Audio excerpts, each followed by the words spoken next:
हिंदू धर्म के अनुसार जब जब पृथ्वी पर अधर्म हद से ज्यादा बढ़ा है, तब तब भगवान विष्णु कोई न कोई अवतार लेकर धरती पर आते हैं।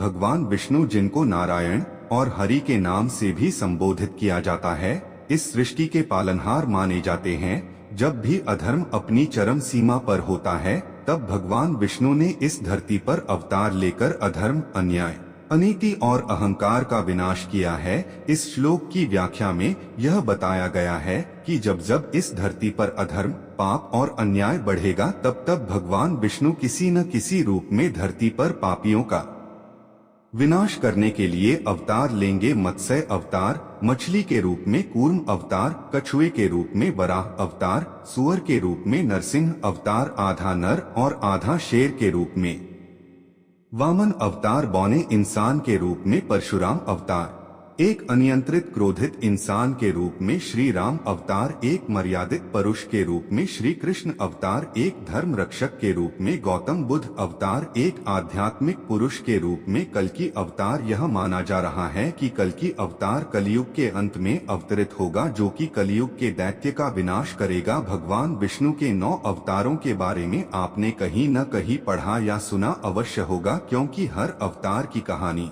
इतिहास तथा कारण हिंदू धर्म ग्रंथों में बताया गया है, जैसे मनुस्मृति, रामायण, महाभारत आदि। लेकिन भगवान विष्णु के 10वें अवतार कल्कि का जन्म के संबंध में कई अवधारणाएं हैं। श्रीमद् भगवत पुराण के 12वें स्कंद में लिखा है कि भगवान का कल्कि अवतार कलयुग के अंत और सत्ययुग के संधि काल में होगा। शास्त्रों की माने तो भगवान राम और श्री कृष्ण का अवतार भी अपने अपने युगों के अंत में हुआ था। इसलिए जब कलयुग का अंत निकट आ जाएगा, तब भगवान कल्कि जन्म लेंगे। धर्म ग्रंथों में कल्कि अवतार से संबंधित एक श्लोक का वर्णन दिया गया है, जो ये दर्शाता है कि कलयुग में भगवान विष्णु का कल्कि अवतार किस समय, किस स्थान पर और किसके घर में अवतरित होंगे। वह श्लोक है, इस श्लोक में यह बताया गया है कि भगवान विष्णु के कल्कि अवतार का जन्म संभल ग्राम में विष्णुयश नामक श्रेष्ठ ब्राह्मण के पुत्र के रूप में होगा। कल्कि अवतार देवदत्त नामक घोड़े पर सवार होकर अपनी तलवार से दुष्टों का सर्वनाश करेंगे, तभी सत्ययुग प्रारंभ होगा। भगवान विष्णु का कल्कि अवतार निस्सकलंक अवतार के नाम से भी जाना जाएगा। इस अवतार में उनकी माता का नाम सुमति होगा।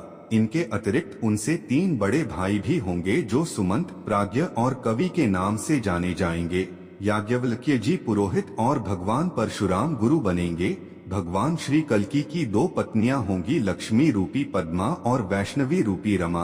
उनके पुत्र होंगे जय, विजय, मेघमाल और बलाहक। पुराणों में बताया गया है कि भगवान विष्णु कलयुग के अंत में ये अवतार धारण करेंगे और अधर्मियों का अंत करके फिर से धर्म का राज्य स्थापित करेंगे।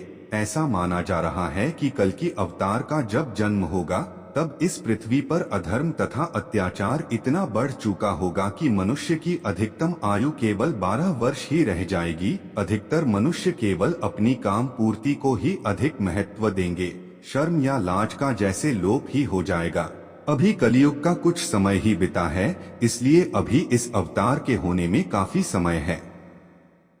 अभी तो हम और आप केवल इंतजार ही कर सकते हैं कि कब कल्कि भगवान इस धरा के उत्थान के लिए जन्म लेंगे।